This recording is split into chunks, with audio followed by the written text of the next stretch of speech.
Chat, I'm cooked. It's 2 a.m.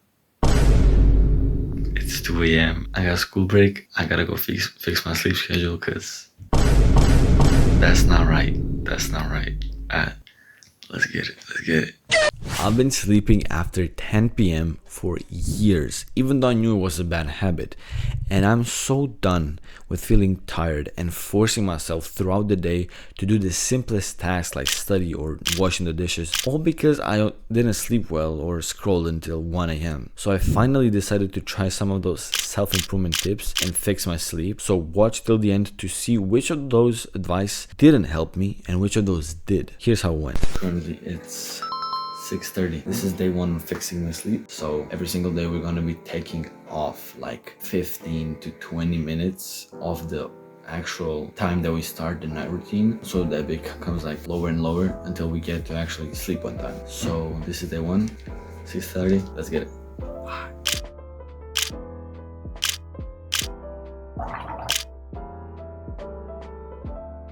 It is day two. I'm done with my workout at 6:23, and what I realized is that in order to get to bed earlier, you have to finish everything earlier. And if you didn't do something throughout the day, you're trying to catch up before you go to sleep, but you gotta realize what is done is done. You cannot do anything more. So what you did for today is what you did for today. Pray that God gives us a tomorrow, and tomorrow we will just do better. Yeah. It is day two. We're going to bed a little bit earlier, not too much early, so it is 10:15 almost. I think yesterday we went in like 10:30ish, so today it's not that much earlier, but it is a little bit earlier. The goal was to go in like 10 p.m. That's like 30 minutes early. So now that we got to like 15 minutes earlier, tomorrow we're just gonna do minus 20 minutes or minus 15. See you guys tomorrow. Today we did as much as we could.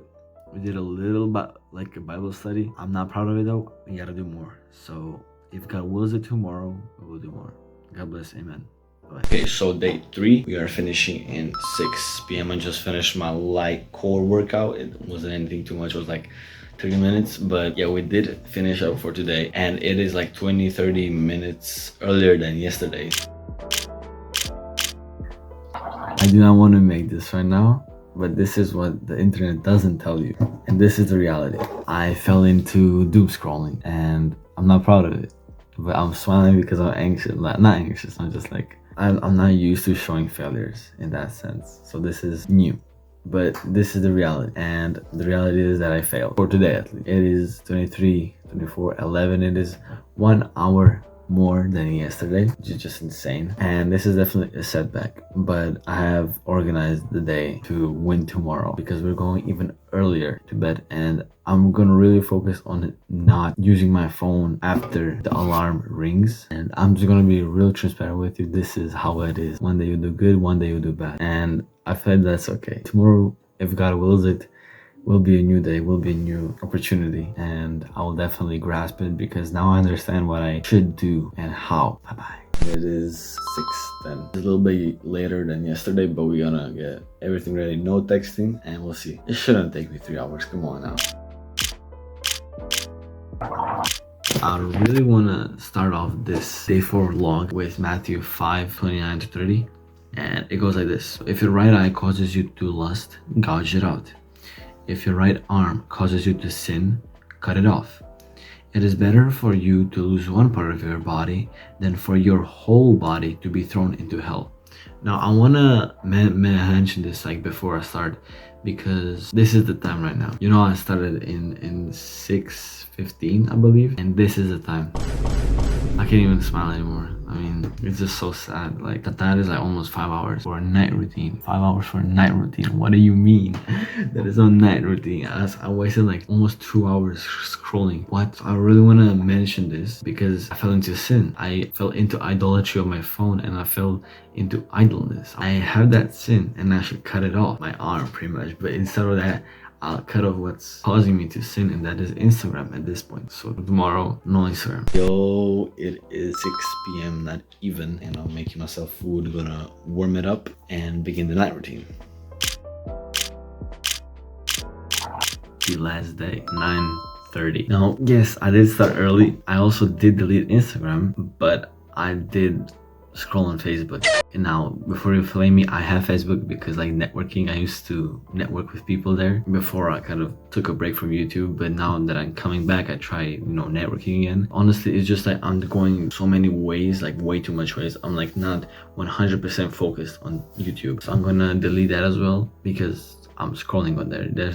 It's silly. Like, why do I scroll on anything I don't know? But if it's a distraction, I'm gonna delete it. And so no Instagram, no Facebook. Yay. That's it for the last day. I mean, it's like 9:30. I'd say it's a double from 2 a.m. to like 9 p.m. 9:30.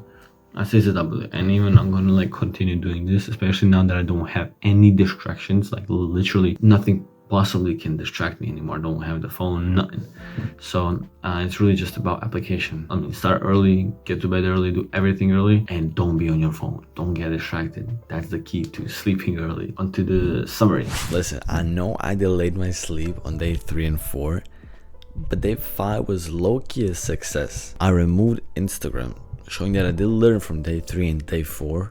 All glory to God. And I did remove Facebook as well because I scrolled on that on day 5. I'm gonna get on that later. It's just so sad that I scrolled on Facebook. Now, before I go into the how I managed to fix my sleep from 2 a.m. to 9 p.m., I want to go over why I even did this in the first place. You see, this wasn't a 7-day challenge or like some experiment to see if I can sleep on time. This was me building proof to myself that I can sleep on time, that I can change a bad habit that I've been struggling with for years. Now, all I have to do is be myself, because the current version of me is someone who sleeps early and gets up early. So if you have been paying attention, I actually showed you and told you the how you can fix your sleep. The key is just to start earlier. Most days I started 15 to 30 minutes earlier, which kind of told my body, hey, you have to go to bed earlier and you have a new bedtime,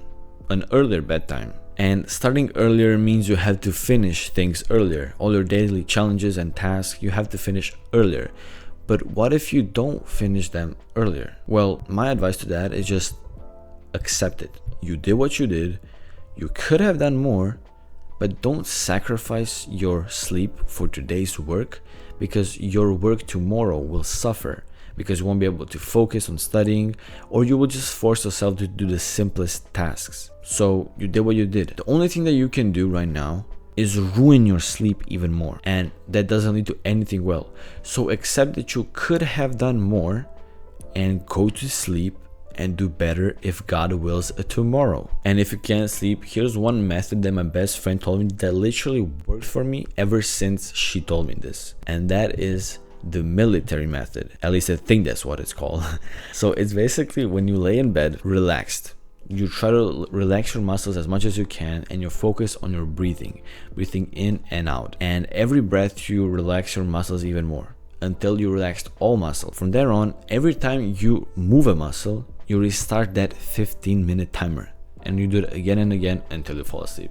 Because trust me, you will fall asleep by like the first 5 to 10 minutes. It's really effective. And I hate to admit it, but mom was actually right. Getting 7 to 9 hours of sleep is actually really important, and getting less or more is going to make you tired. You can also fix your sleep schedule by making a better night routine, which you can do easily by implementing alarms. So let's say you want to wake up in 6, put an alarm to 6 a.m. If you want to sleep at 10, you need 1 hour in bed before 10, because our time in bed does not equal sleep, because people usually need like an hour, some more, some less, to fall asleep. So we need 9 hours in bed for 8 hours of sleep. And so if you want to go to bed in 10, you have to be in bed in 9, and before you be in bed in 9, you need some time to prepare for bed, shower, eat, hygiene, whatever you do. Whether you want to be in bed in 10, you have to be in bed by 9, and you would have to start earlier. So if you need 1 hour, start in 8. So put the second alarm in 8 p.m. Also, the way to make this night routine consistent is by not slacking on the weekends. So don't ruin your sleep just because the day is called Saturday and not Monday. Also, some personal advice: open your window while you're getting ready so it will cool your room down, because it's easier to fall asleep to a room that is colder than when you're hot after a shower, or hot in general. And I would be a hypocrite if I were to say I did this, which I didn't do, but it is really important to avoid technology before bed. Ironic, I know. The reason for that is your phone's bright light acts as sunlight, and our brain takes that as sunlight, so it thinks, wake up, go to work, while it's actually 2 a.m. and you're scrolling in bed watching TikTok. And you ever heard of dopamine? Well, when you doom scroll at night with bright light, that bright light can suppress your dopamine, which is basically the chemical in your brain that makes you happy and satisfied and brings joy to your life. So basically it suppresses it. So bright light or your phone literally makes you depressed and more disappointed because it doesn't let you enjoy life because of bad sleep. That's crazy.